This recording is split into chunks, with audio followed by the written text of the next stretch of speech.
So, yan na po yung ating niluto na mamon o kaya chiffon na cupcakes. Ayan. Yan. Tapos yan yung isa. Dahil kinulang sa molder. Sobrang lambot. Ayan o. Yan. Yan.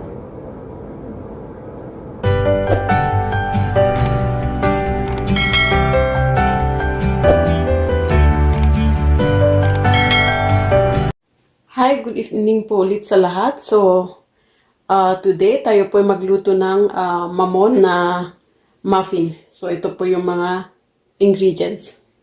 So, 8 na egg yolk. Yan. And then, 2 cups na cake flour. And then, 1/2 cup na orange, yung pop o kaya coke. Ganun. Tapos, 1/2 na oil, na kahit anong oil. Pero mas maganda yung yung corn oil, kung meron kayo. Tapos vinegar para sa meringue mamaya. And then a pinch of salt, yan. And 1 tablespoon na baking powder. And then 1/2 sugar, o kaya 3/4. Depende sa inyo. Gusto mo matamis, dagdagan nyo. Pero ako okay lang yung 1/2. Ayan. And then, of course, yung egg whites na itlog na eggs. And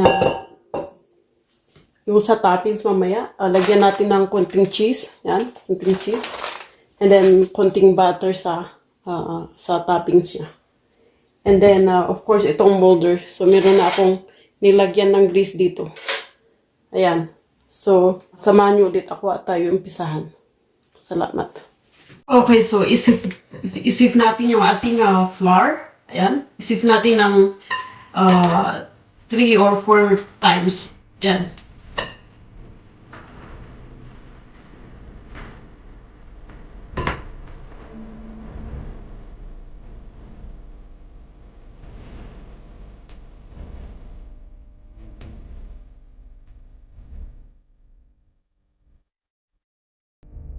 Tapos itong baking powder, isip din natin. Tapos asin. Yan.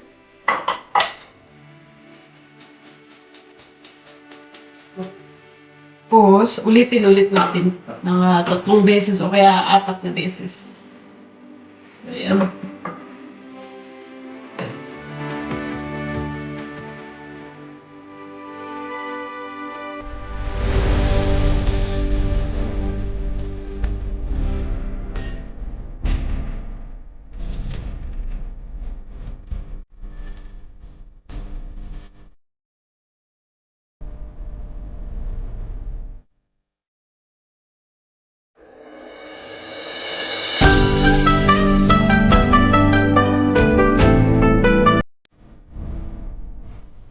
So, ayan, pwede na yan. 3 beses na isif natin.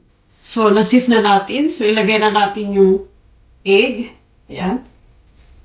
Ilagay na natin.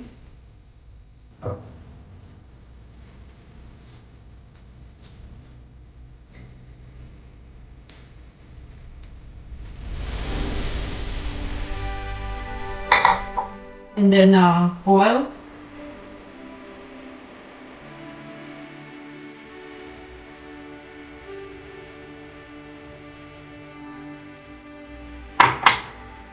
Tapos itong orange, yan. So pagaluin lang natin yung mga whey ingredients.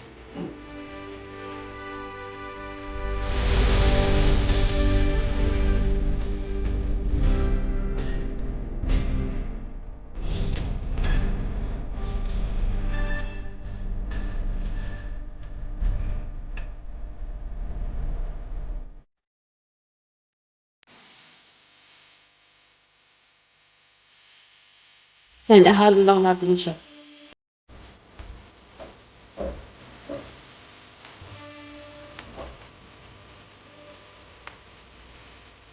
Ayan, okay na yan. Ayan, malapot na. Okay, so ito, gawa tayo ng meringue. So, lagay na natin dito. Yan yung egg whites. Yan. So, ayan, ready na siya. Ayan, ready na ang ating egg whites. So, ayan, ilagay natin sa medium.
Okay, so tapos na lahat. So, ito po yung ating butter. Ayan. Tapos, ito yung ating white eggs. Ayan. Ayan. Tapos, meanwhile, ipilit natin. Anong 325 Fahrenheit. Ipilit.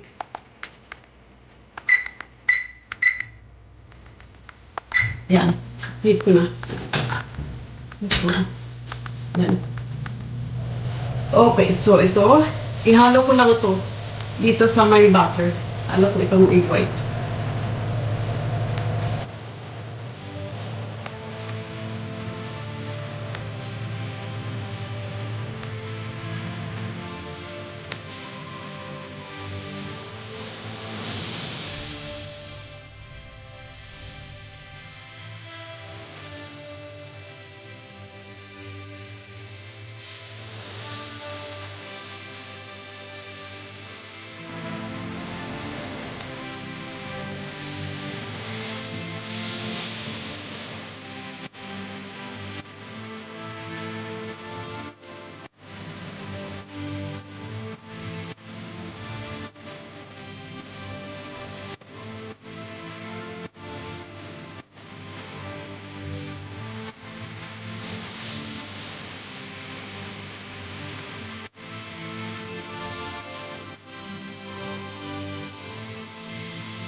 So, ayan na po yung itsura. Ayan.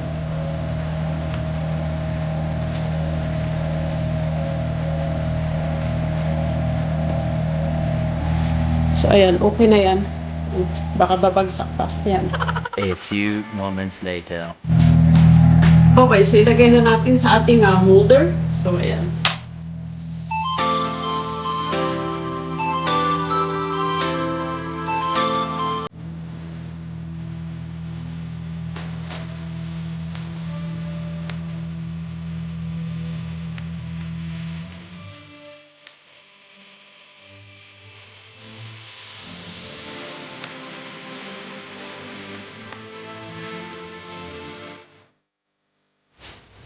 Ayan. Medyo marami-rami. So, isalin na lang natin dito. Ayan. Okay, so ayan na po yung outcome ng 2 cups na cake flour. So, medyo marami-rami din. Hinulang ako ng molder. So, nilagay ko yung iba dito sa maliit na pan. Yan. So, ilagay na po natin sa oven dahil na-preheat na siya. So, antayin natin lagay natin ng 325 Fahrenheit. Tapos, after 30 to 35 minutes o kaya 25 to 30 minutes, pwede na nating hanguin. Okay, so ilagay na natin.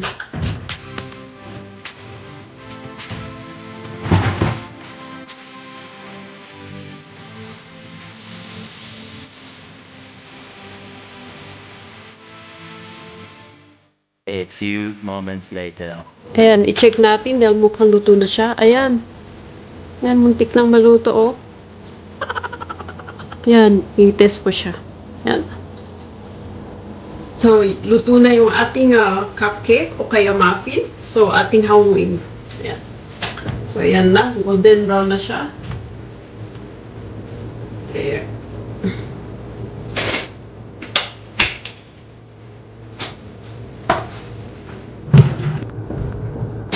Ayan.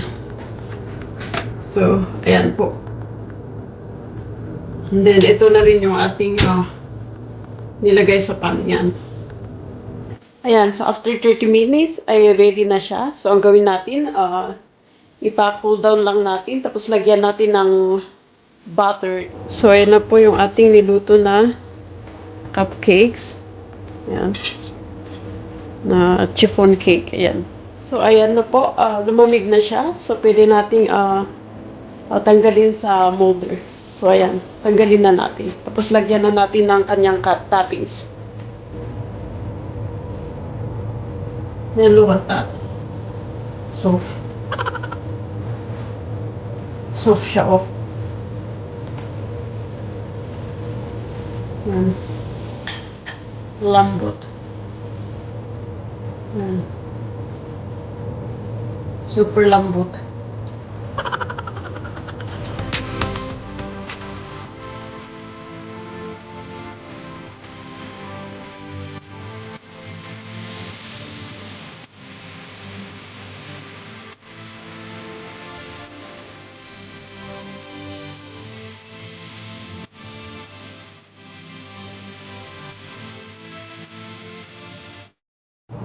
Lalagyan natin ng ng butter.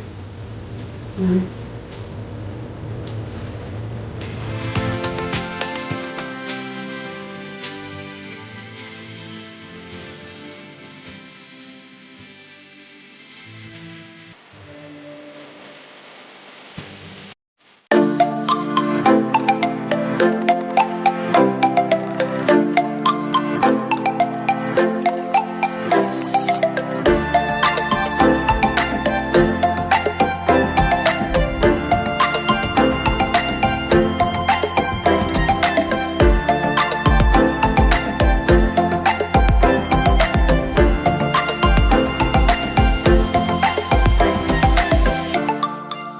A few moments later.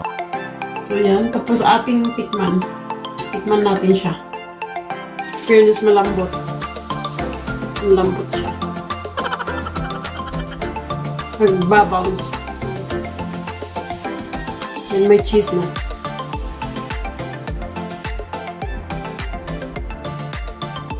Ang sarap. Try nyo. Perfect lang yung yung asukal. I-try natin to. Yan. Yan. Malambot siya. Okay guys, so dito po nagtatapos ang ating pagluluto ulit. So, ayan. Ayan yung ating ginawa. So far, masarap siya. At hindi siya matabang o kaya hindi rin siya matamis. So, perfect lang siya. I-try nyo guys. Masarap. So, if you like this video, please don't forget to like and subscribe. At para ma-notify kayo sa next na vlog namin, please don't forget to hit the notification bell. Thank you guys so much and I hope to see you again on my next vlog. Bye!